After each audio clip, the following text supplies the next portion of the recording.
আজকের সকালটা শুরু হলো খুব শান্ত একটা মুহূর্ত দিয়ে। এক কাপ গরম গ্রিন টি আর একটু নিজের সাথে সময় কাটানো, ব্যাস কি চাই আর জীবনে। Hello everyone, welcome to my another new blog. আমি অনন্যা দত্ত। আশা করছি আজকের ব্লগটি তোমাদের ভালো লাগবে। সকালের নরম আলো, চারপাশে একদম নিরিবিলি পরিবেশ, এই সময়টা আমার খুব প্রিয়। মনে হয় দিনের শুরুটা যদি এমন শান্ত শীতল হয় তাহলে তো পুরো দিনটা ভালো কাটবেই কাটবে। তো যাই হোক, সকালে এক কাপ গ্রিন টি নিয়ে নিজের মতো সময় কাটিয়ে একটু বসেছিলাম আরাম আয়েশ করতে। চা দিয়ে গ্রিন টি খেয়েছিলাম। এরপর মনে হলো খুব ক্ষুধা পেয়েছে, তাই ফ্রিজে একটুখানি টক মিষ্টি দই ছিল, সেটা বের করে মুড়ির সাথে খেয়ে নিলাম। খেয়ে নিয়ে আবার নিজের মতো সেই অলস সময় কাটানো শুরু করলাম। একদম ফোন চালিয়ে সেই রিলস দেখতে দেখতেই বেলা গড়িয়ে দুপুর 12টা। এরই মাঝে তাড়াহুড়ো করে স্নান করে এসে কাপড়টা মেলে দিলাম বেলকনিতে। কাপড়টাও শুকাতে থাকুক।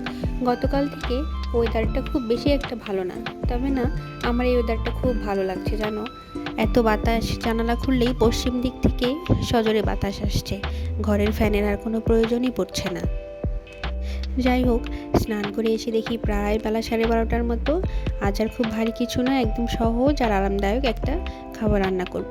যেহেতু পালমশাইয়ের আসার সময় হয়ে গিয়েছে, তাই আর বেশি কিছু রান্না করার অপশন নেই। আর খিচুড়ি হচ্ছে এটার জন্য সব থেকে ভালো অপশন। খিচুড়ির থেকেই মনে হয় বাঙালি সব থেকে কমফোর্টিং খাবার আর কিছু হতেই পারে না।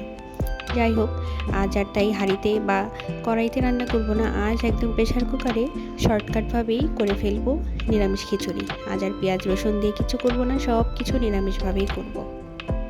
তাই চলে এলাম রান্নাঘরে। যেহেতু পেঁয়াজ রসুনের ঝামেলা নেই, তাই কাটাকুটির ঝামেলাও নেই। শুধুমাত্র মটরশুঁটি আর কাঁচামরিচটাকে ছাড়িয়ে নিয়েছিলাম। এরপর প্রথমে প্রেশার কুকারে বেশ খানিকটা সাদা তেল দিয়ে সেটাতে গরম মশলা, তেজপাতা, জিরে ফোড়ন দিয়ে ভালো করে ফোড়নটা থেকে একটা স্মেল বের হয়ে এলে মটরশুঁটি আর কাঁচামরিচটা দিয়ে বেশ খানিকটা সময় ভেজে নিয়েছি। এরপর আগে থেকে চাল আর মুগ ডাল ভেজে রাখা সেটা দিয়ে দিয়েছি।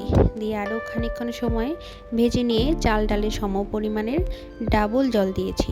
দিয়ে সেটাকে সিটিতে দিয়ে দিয়েছি। আমি এখানে 3টের মতো সিটি দেবো। 3টে সিটি দিলেই আমার খিচুড়িটা একদম ঝরঝরে হয়ে যাবে। পালমশাই না পাতলা খিচুড়ি খেতে একদম পছন্দ করে না, তাই বাধ্য হয়েই আমাকে মোনা খিচুড়িটা করতে হয়। তবে আমার পাতলা খিচুড়িটাই বেশি পছন্দ। এরপর চলে আসলাম একটু কাটাকুটি করতে। যেহেতু শুধু খিচুড়ি দিয়ে তো আর পেট পুরবে না, তাই ভাবলাম সাথে একটু কিছু ভাজাভুজি করা যাক। তাই ফ্রিজে একটা কুমড়ো ছিল, সেটাকে কেটে নেব আর বেগুনটাও ভাজা করে নেব। বেগুন ভাজা আমার বড্ড পছন্দ। খিচুড়ির সাথে ডিম ভাজা আর বেগুন ভাজা না হলে যেন আমার চলেই না। যেহেতু আজ ডিম খাওয়ার অপশন নেই, আজ হবে নিরামিষ, তাই সাথে বেগুন ভাজা আর কুমড়া ভাজা করব। ও আচ্ছা, মুগ ডালের যে একটা পাঁপড় পাওয়া যায়, সেটাও আজ ভাজা করব। এই জন্যই এসে প্রথমে বেশ বড় সাইজের একটা বেগুন কয়েক টুকরো করে কেটে নিলাম। আর এরপর মিষ্টি কুমড়াটাকে এভাবে লম্বা লম্বা করে কেটে নিচ্ছিলাম। আচ্ছা, আমার মতো তোমরা কে কে এভাবে মিষ্টি কুমড়া ভাজা খেতে পছন্দ করো? অনেকেই দেখি মিষ্টি কুমড়া ছোট ছোট টুকরো করে কেটে নিয়ে কালো জিরা কাঁচামরিচ ফোড়ন দিয়ে ভাজা করে। আমারও সেটা পছন্দ, তবে আমার না এইভাবে ডুবো তেলে বড় বড় করে কুমড়োটাকে ভেজে নিয়ে খেতে খুব ভালো লাগে। আমার এটাই বেশ পছন্দের। তোমরা কে কে এভাবে খেতে পছন্দ করো আমাকে কিন্তু অবশ্যই জানিও। জানো তো, ইদানিং না খুব অলসতা কাজ করে আমার মধ্যে। জানি না কেন এমনটা হচ্ছে। যদিও আমি আগে থেকেই অলস, তবে রান্নাবান্নার ক্ষেত্রে কিন্তু আমি এতটা অলস ছিলাম না। কিন্তু যত দিন যাচ্ছে আমি যেন রান্নাবান্নার প্রতি উদাসীন হয়ে যাচ্ছি। আমার আগের মতো আর রান্না করতে ভালো লাগে না। শুধু মনে হয় সারাদিন শুয়ে বসে রিলস দেখি। আচ্ছা, তোমাদেরও কি আমাদের মতো এরকম সমস্যা? বা আমি তো এটাতে খুবই সাফার করছি। ফোন ছাড়া যেন আমার চলছেই না একটা মিনিটও। যাই হোক, এরপর কুমড়া আর বেগুনটাকে ভালো মতো ধুয়ে নিয়ে চলে এলাম রান্নাঘরে। বসিয়ে দিলাম কড়াই। প্রথমে বেশ খানিকটা তেল দিয়ে পাঁপড়গুলোকে ভেজে নেব। ও আচ্ছা, তার আগে বেগুন আর কুমড়োটাতে একটু লবণ হলুদ মাখিয়ে রাখি, তাহলে লবণটা বেশ ভেতর পর্যন্ত যাবে আর ভাজা হলে খেতেও বেশ ভালো লাগবে। তাই লবণ হলুদ মাখিয়ে সেটাকে এক সাইডে সরিয়ে রাখলাম।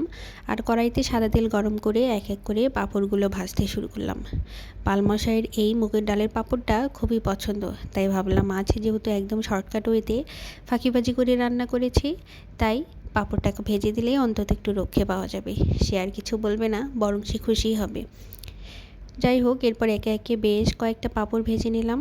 ভেজে নিয়ে এরপর সেই তেলেই আগে ভাজবো কুমড়াটা। যেহেতু কুমড়াটা ভাজতে বেশ খানিকটা সময় লাগবে, আমি এটা অনেক অল্প আছে একটু বেশ খানিকটা সময় নিয়ে ভাজি। এতে করে কুমড়ার ভিতরটাও একদম ভালো মতো সিদ্ধ হয়ে যায় আর খেতেও একদম মাখনের মতো লাগে। খুবই পছন্দের আমার এই কুমড়া ভাজিটা। যাই হোক, আমার পাঁপড় ভাজা মোটামুটি শেষ। এবার কুমড়োগুলোকে ভেজে নেওয়ার পালা। কুমড়োগুলোকে দিয়ে চলে যাব ঘরের কিছু কাজ করতে। সেটা আর ক্যাপচার করা হয়নি। কুমড়া ভাজিটা চড়িয়ে দিয়ে চলে এলাম ঘরের কিছু টুকিটাকি কাজ করতে।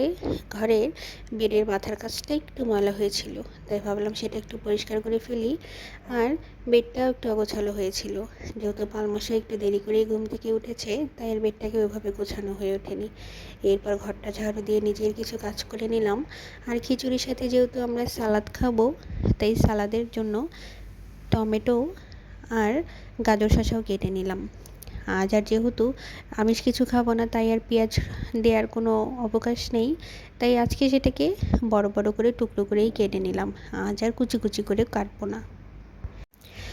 ও আচ্ছা, পালমশাই না লেবু খেতে একদম পছন্দ করে না, তবে আমার সব কিছুতেই একটু লেবু না হলেই যেন নয়। যাই হোক, এরপর ভাবলাম যে না, তাহলে একটু লেবু কেটে নিই আমার জন্য। তো পাশের রুমে এসে চপিং বোর্ডের মধ্যে সব কিছু কেটে নিলাম। আমি যেহেতু নিচে বসে খুব একটা কাজ করতে পারি না বা খুব একটা কাজ করতে স্বাচ্ছন্দ্য বোধ করি না, তাই আমাকে টেবিলে দাঁড়িয়ে কাটতে হয়। এর মধ্যে এসে দেখি আমার কুমড়ো ভাজাগুলো প্রায় হয়ে গেছে, সেটাকে তুলে নিলাম। এবার বেগুন ভাজার পালা, তাই একে একে সেই গরম তেলের মধ্যে বেগুন ভাজাটাকে দিয়ে চলে এলাম আবার বাকি কাজটুকু সারতে। এর মধ্যে আমার কাজের টেবিলটাও একটু গুছিয়ে নিলাম আর বাকি সালাদগুলোও কেটে নিলাম। আর ফ্রিজে গতকাল দই আর রসগোল্লা এনেছিলাম, সেখান থেকে দইটাকে বের করলাম। আমার না দুপুরে খাবার পরে একটু মিষ্টি জাতীয় কিছু খেতে খুব ভালো লাগে, তাই ভাবলাম দইটাকে সাথে দিলে মন্দ হয় না। তাই একটা ছোট বাটিতে দইটাকেও নিয়ে নিলাম। এবার পরিবেশনের পালা। হয়ে গেছে আমার ভুনা খিচুড়ি রান্না করা। এবার সেটাকে গরম গরম পরিবেশন করব। এর মধ্যে পালমশাইও চলে আসবে মিনিট 5-এর মধ্যে।